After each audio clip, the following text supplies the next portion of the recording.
Welcome back to the first red flag, green flag of the season. Green flag to the actual racing. I had set very low standards going into this one, and the racing was okay. It was actually pretty decent in the first 15 laps. We had a pretty good battle between George Russell and Charles Leclerc. Now, of course, this was possibly quite artificial with the battery and overtake mode, and it would be nice if we had data to actually know when the drivers were going to use it, but it wasn't a disaster that perhaps some people were expecting. Red flag did go to the super clipping. We did see the onboard cameras and throttle tracing throughout all the weekend to show the dreadful clipping, particularly towards turn 9. Now, good thing is this is the second worst track for it on the calendar, so it can only get better from here. Green flag to Mercedes dominance. They justified why everyone thinks they have the fastest car, despite George Russell and Toto Wolff saying they're not. Clearly they did, and they showed it in qualifying and Sunday. Although it might not have been straightforward as they thought, because green flag to Ferrari's start procedure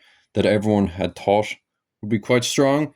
Charles Leclerc actually said that he had a bad start, and if a bad start gets you from 4th to 1st, then they're going to be in some mega starts in next few races, taking the lead possibly from 3rd and 4th rows. I mean, this is just unbelievable. But, however, red flag to the Ferrari race strategy. While they have so many races to look forward to with the start procedure, they also have a lot to be scared of because of their strategists, or whatever they call them, the clowns, I think. Ferrari made a first strategy error of the season by not pitting under the virtual safety car, while the Mercs did. And then they made another strategy error by not pitting while they had another VSC to pit. I don't know whether Ferrari were waiting for another incident to happen or just trying to really piss off their drivers. Leclerc said it was the right call. That is a very much mask-on approach there from Charles. Red flag to Aston Martin's pace. That was widely expected. It was dreadful. In the first free practice, they were 30 seconds off the pace. But a green flag to their rate of progress. Fernando Alonso was actually running in the points on Sunday, mainly thanks to starting on the soft tyre. And both cars did retire as everyone expected to do. But, you know, with that rate of progress, at the start of the weekend, they were 30 seconds off the pace.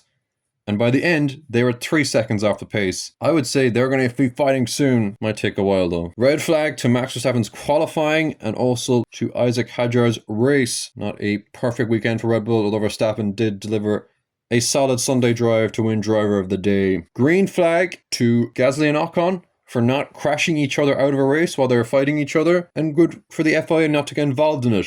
Let them race. And it did seem probably one of the more genuine battles that wasn't just constantly battery related. Probably needed that battle because really after the first 15 laps there was very few battles in the field. Red flags to William, dreadful slow. Alex Albon saying their car needs to go on a diet, and it looks like the car in response to that mean comments didn't perform well from at all the weekend. Green flag to Arvid Lindblad. What a weekend it was for him. Points on his debut. He was routinely fast throughout all the practice sessions, qualifying and Sunday, and looked really dominated Liam Lawson. He wins the Hulkenberg Award, which is given to the best driver of the midfield car. The Gotifi Award, given to the worst driver of the weekend, doesn't go to Lance Stroll, surprisingly. I can hardly give it to him, given that the car is just so bad. Once the car is good and he's still getting knocked down Q1, I can then give it to him. It goes to Oscar Piastri, who spun out before the race even started, doing even better than Isaac Hadjar last year, spinning on his first installation lap, half an hour before the race, like a scared kangaroo on that curve, scared to go out for his home race. And the final green flag to Audi, who got their first points in Formula 1, even though it's the same team as last year. But Gabriel Bortoleto certainly looks to be a strong place going into 2026.